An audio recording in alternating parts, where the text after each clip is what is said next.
Hello అండి, welcome to Telugu officers channel. ఇవాళ మనం నవంబర్ 15వ తేదీకి సంబంధించిన కరెంట్ అఫైర్స్ గురించి చూద్దాం. మన ఫస్ట్ ఆర్టికల్ చూడండి. స్పేస్ టెక్నాలజీకి సంబంధించి, అంతరిక్షానికి సంబంధించి మన భారతదేశానికి సంబంధించినటువంటి ఇస్రో ఎన్నో రకాల ప్రయోగాలు చేసింది. మనం చూస్తే చంద్రయాన్ 1 కావచ్చు, మంగళయాన్ కావచ్చు, చంద్రయాన్ 2 కావచ్చు, చంద్రయాన్ 3 కావచ్చు, ఆదిత్య L1 కావచ్చు, ఇలా వివిధ రకాల ప్రయోగాల్ని చేస్తూ స్పేస్లో ముందుకెళ్తూ వస్తోంది. మరి ఇలాంటి నేపథ్యంలో రీసెంట్గా మన ప్రధాని నరేంద్ర మోదీ 2 లక్ష్యాల్ని ఇస్రోకి నిర్దేశించడం జరిగింది. ఏంటి ఆ 2 లక్ష్యాలు? చూడండి, ఒకటి, మన భారతదేశం మన యొక్క ఓన్ స్పేస్ స్టేషన్ని, మన సొంతంగా ఒక స్పేస్ స్టేషన్ని నిర్మించుకోవాలి అనేసి ఎప్పటి నుంచో మనం కలలు కంటూ ఉన్నాం. మరి మన యొక్క ఓన్ స్టేషన్ని 2035 సంవత్సరానికల్లా నిర్మించుకోవాలి. అంతేకాదు మన భారతీయుణ్ణి, మన ఇండియన్ని మూన్ మీదికి అంటే చంద్రుడి మీద అడుగు మోపాలి అన్నట్టుగా ఆ లక్ష్యాన్ని 2040 కల్లా సాధించాలి అన్నట్టుగా లక్ష్యంగా పెట్టుకోవటం జరిగింది. ఇవి 2 ఎగ్జామ్ పాయింట్ ఆఫ్ వ్యూలో చాలా చాలా ఇంపార్టెంట్ అండి, అడగచ్చు. ఎందుకని ఇప్పుడు ఇది లక్ష్యాలుగా పెట్టుకున్నాం కాబట్టి. అలాగే చంద్రయాన్ 3కి సంబంధించి రీసెంట్గానే కదా న్యూస్లో ఉంది. సో చంద్రయాన్ 3కి సంబంధించి మనకి న్యూస్లో ఉంది. దీని గురించి కూడా మనల్ని క్వశ్చన్స్ అడగచ్చు. అలాగే ఆదిత్య L1 మిషన్కి సంబంధించి క్వశ్చన్స్ అనేవి అడగచ్చు. ఆదిత్య L1 మిషన్కి, అలాగే గగన్యాన్కి సంబంధించి తొలి అడుగు అనేటటువంటిది పూర్తయింది, అవునా? సో ఈ నేపథ్యంలో గగన్యాన్ మిషన్కి సంబంధించి కూడా మనల్ని ప్రశ్నలు అడిగే అవకాశం అనేది ఉంటుంది. రీసెంట్గా తెలుసు కదండి, గగన్యాన్కి సంబంధించి టెస్ట్ వెహికల్ని మనము ప్రయోగాత్మకంగా పరిశీలించడం జరిగింది.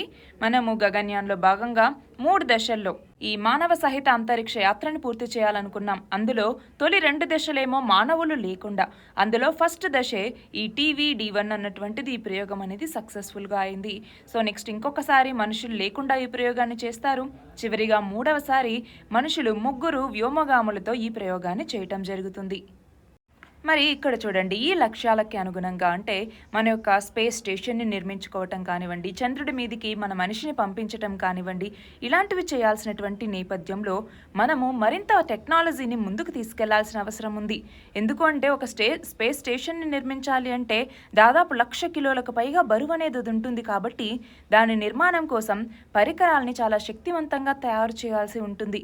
అంతేకాదు ఆ పరికరాలని దశల వారీగా రాకెట్ల ద్వారా మనం స్పేస్లోకి ప్రవేశపెట్టాలి. సో స్పేస్లోకి ప్రవేశపెట్టిన తర్వాత దాన్ని మళ్ళీ మన యొక్క స్పేస్ స్టేషన్కి అతికించడానికి ఆ మధ్యలో మనం స్పేస్ స్టేషన్ కోసం పంపించేటటువంటి ఆబ్జెక్ట్స్ అన్నీ ఒక చోట ఉండాలి కదా. దానికోసమే స్పేస్ డాకింగ్ అంటాం. అంటే ఏంటి? స్పేస్ డాకింగ్ అంటే ఒక చోట ఆగి దాని తర్వాత వేరే దానికి కనెక్ట్ చేసుకోవటం అనమాట. సో ఇప్పుడు ఇస్రో అన్నటువంటిది స్పేస్ డాకింగ్ మరియు బెర్తింగ్ టెక్నాలజీ మీద ఎక్స్పెరిమెంట్ అనేది చేస్తూ ఉంది. సో ఇది గుర్తుపెట్టుకోవాలి. మన నెక్స్ట్ ఆర్టికల్ చూడండి, పట్టణీకరణకి సంబంధించి. మన భారతదేశంలో 2030వ సంవత్సరం నాటికి కనీసం 40% జనాభా పట్టణాల్లో నివసిస్తారు అనేసి అంచనా.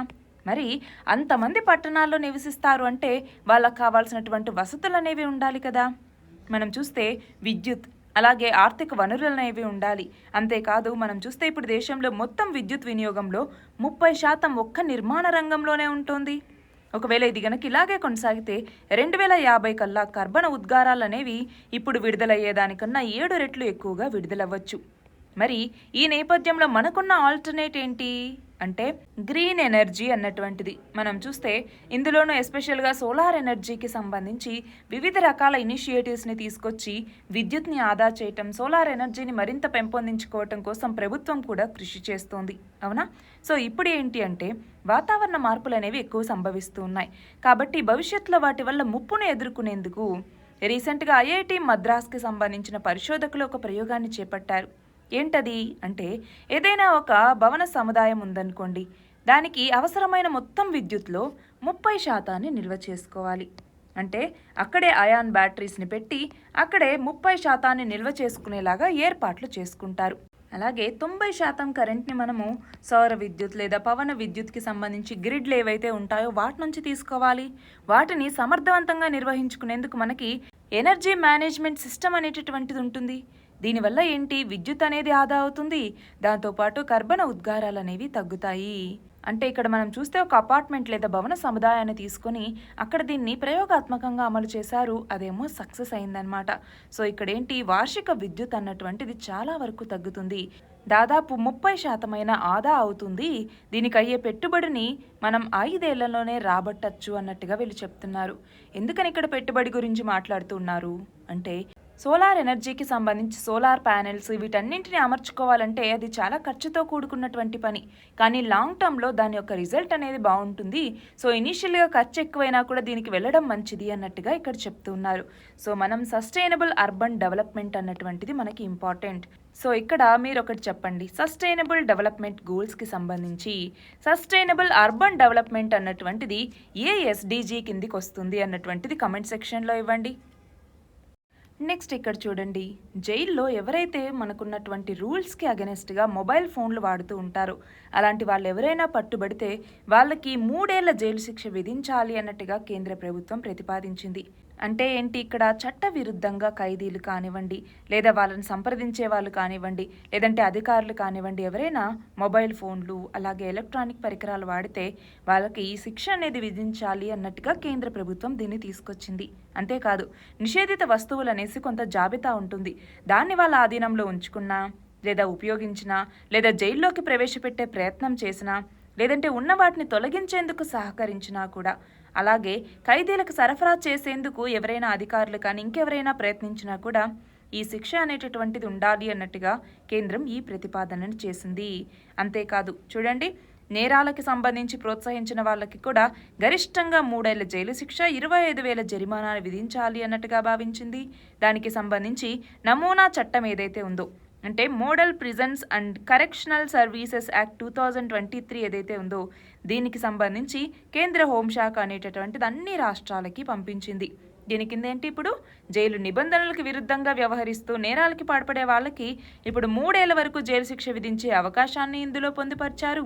అలాగే జైల్లో మొబైల్ ఫోన్లు కానివ్వండి, లేదా డిజిటల్ గ్యాడ్జెట్స్ వాడితే అలా వాడుతూ పట్టుబడిన వాళ్ళకి కూడా 3 ఏళ్ల జైలు శిక్ష విధించాలి అన్నట్టుగా ఇక్కడ ప్రతిపాదించడం జరిగింది.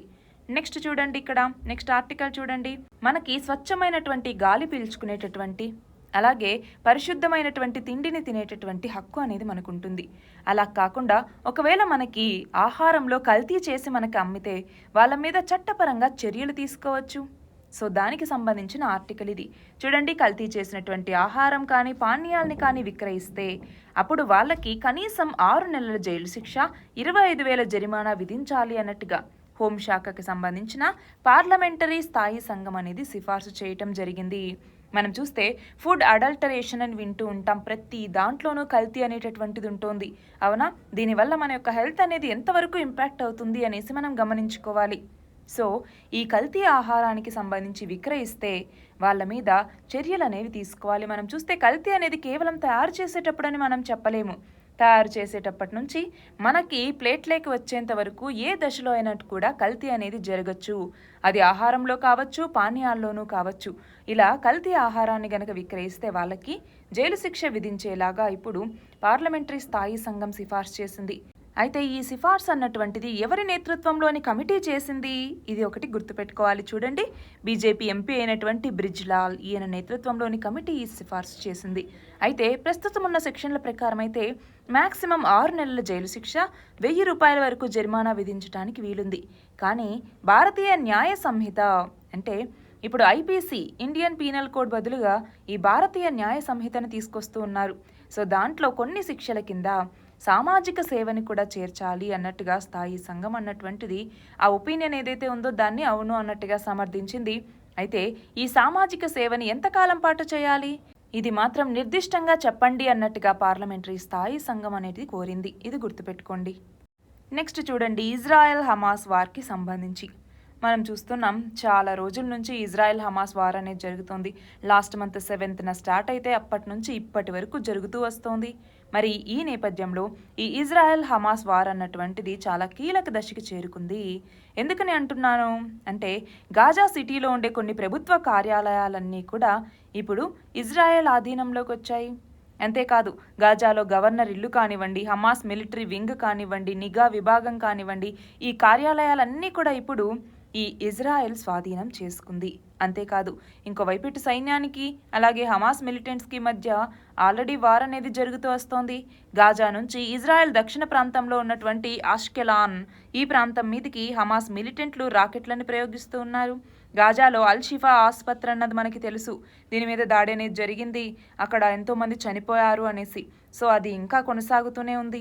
చాలా వరకు అక్కడ పవర్ సప్లై అనేటటువంటిది లేదు, వైద్య సేవలు అనేవి సరిగ్గా ఉండట్లేదు, దాంతో ఎంతోమంది మరణిస్తూ ఉన్నారు. అయితే ఇక్కడ గమనించాల్సింది ఏంటి, త్వరలో ఈ యుద్ధం అనేది ముగియబోతోంది. మరి ఈ నేపథ్యంలో ఐక్యరాజ్య సమితి యునైటెడ్ నేషన్స్ అంటున్నాం. మరి యునైటెడ్ నేషన్స్ అన్నటువంటిది ఎలాంటి రోల్ని ప్లే చేస్తోంది, అలాగే ఇటు ఇజ్రాయెల్ వైపు సపోర్టింగ్గా ఏ ఏ దేశాలు ఉన్నాయి, అలాగే ఇటు హమాస్ గాజాకి సంబంధించి ఎవరు సపోర్ట్ని ఇస్తూ ఉన్నారు, అలాగే రీసెంట్గా యుఎన్లో ఒక రెజల్యూషన్ని తీసుకొస్తే దానికి ఇండియా ఏం చేసింది, ఇజ్రాయెల్కి అగెనెస్ట్గా ఓటు వేయటం జరిగింది.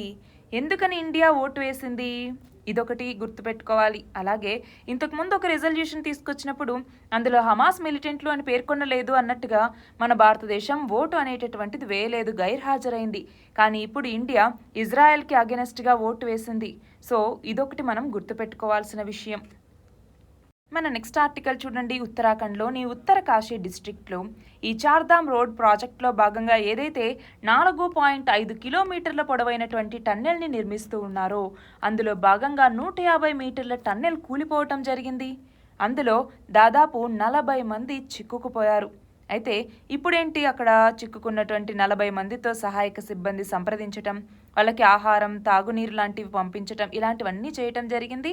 అంతేకాదు రీసెంట్గా స్టీల్ పైప్లను కూడా పంపుతూ ఉన్నారు. అయితే వీళ్ళని రాబోయే 2 రోజుల్లో బయటికి తీసుకొచ్చేటటువంటి అవకాశం అనేది ఉంది.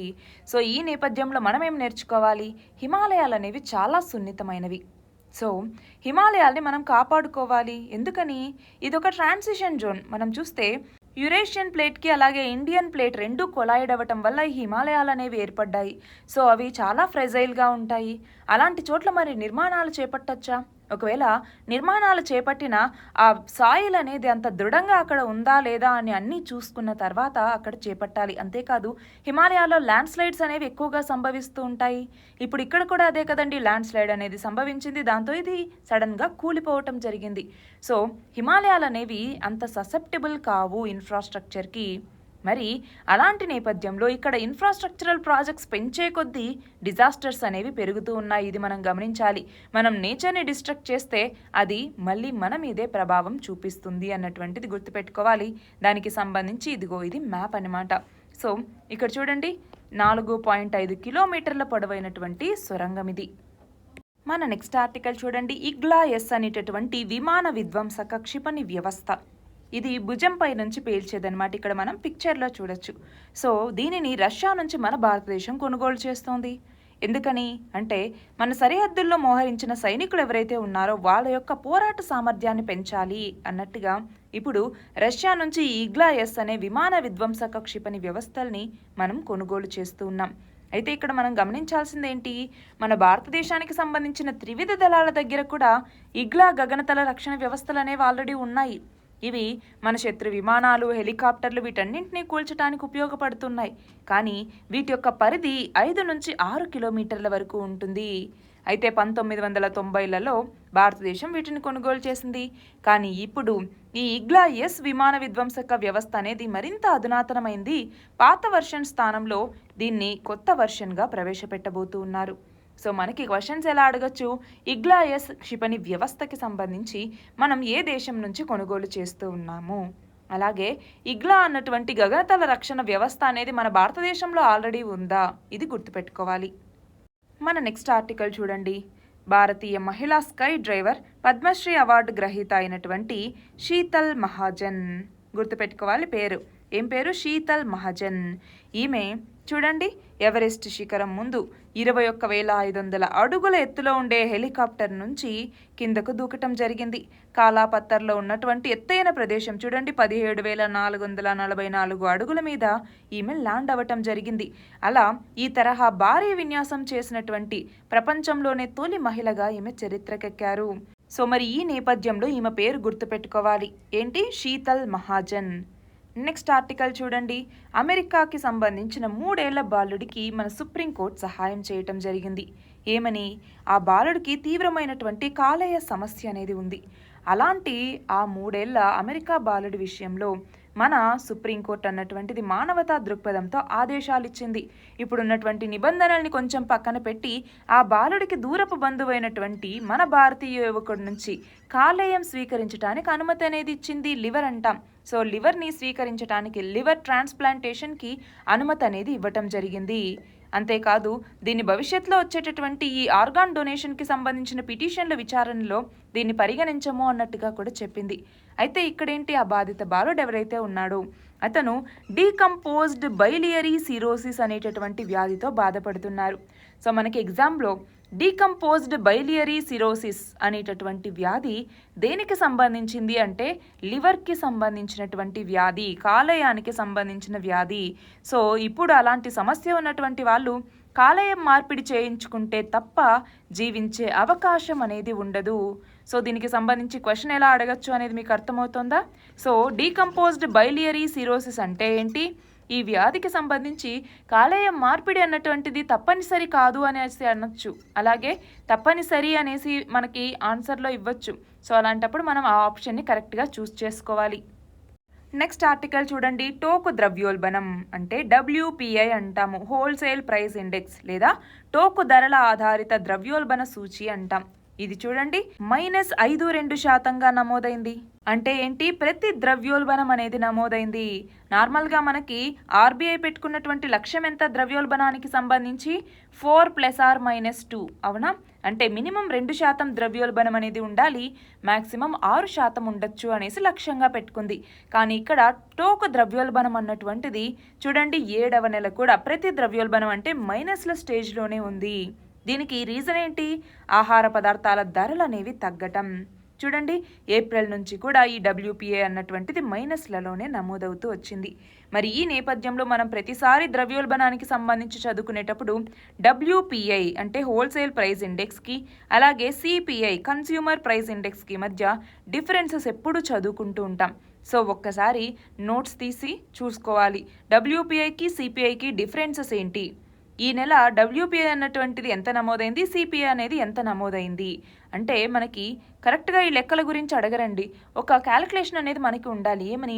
ద్రవ్యోల్బణం ఇదిగో RBI ఎంత ఉండాలని చెప్పింది, మరి CPI ఎంతగా నమోదవుతోంది? CPI అనేది నిర్దేశిత లక్ష్యంలోపే ఉందా?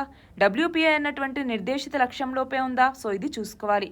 ప్రస్తుతం అయితే CPI నిర్దేశిత లక్ష్యంలోనే ఉంది, కానీ WPI మాత్రం ప్రతి ద్రవ్యోల్బణ పరిస్థితుల్ని ఎదుర్కొంటూ ఉంది. ఇది గమనించాలి. నెక్స్ట్ ఆర్టికల్ చూడండి. మనము ఈ యొక్క గ్రీన్ హౌస్ గ్యాస్ ఎమిషన్స్ని తగ్గించాలి అని వివిధ రకాల దేశాలు వివిధ రకాల లక్ష్యాలని పెట్టుకుంటూ ఉన్నాయి. కానీ ప్రస్తుతం అవి అమలు చేస్తూ ఉన్నటువంటి తీరుని గమనిస్తే ప్రపంచవ్యాప్తంగా 2030 నాటికి తగ్గేది కేవలం 2% ఉద్గారాలే. మనం చూస్తే 2019 నాటితో పోలిస్తే 2030 నాటికి కనీసం 43% వీటిని తగ్గిస్తే గానీ దుష్ప్రభావాల్ని అడ్డుకోవటం అనేది సాధ్యం కాదు. కానీ కేవలం 2% మాత్రమే ఇది తగ్గటానికి అవకాశం ఉంది అన్నట్టుగా ఐక్యరాజ్య సమితి నివేదిక అనేది చెప్పింది. మనం నార్మల్గా చూస్తే 2015వ సంవత్సరంలో ప్యారిస్ అగ్రిమెంట్ అనేది చేసుకోవటం జరిగింది COP15కి సంబంధించి. ఇందులో ఏమని లక్ష్యంగా పెట్టుకున్నాము? ఈ శతాబ్దం చివరి నాటికి భూతాపంలో పెరుగుదలని 1.5 డిగ్రీల సెల్సియస్కి పరిమితం చేయాలి అన్నట్టుగా లక్ష్యంగా పెట్టుకున్నాం.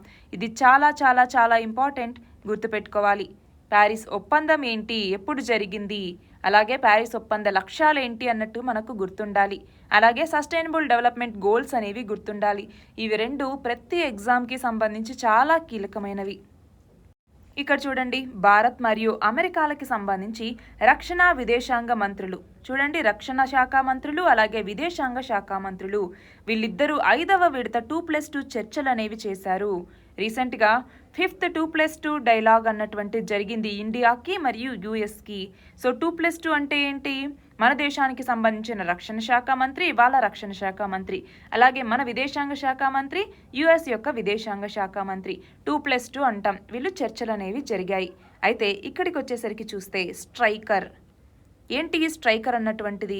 భారత్ మరియు అమెరికా రెండూ కూడా స్ట్రైకర్ అనే ఒక సాయుధ శకటాన్ని ఉత్పత్తి చేసేటటువంటి అవకాశం ఉందా లేదా అన్నట్టుగా చర్చలు అనేవి జరిగాయి.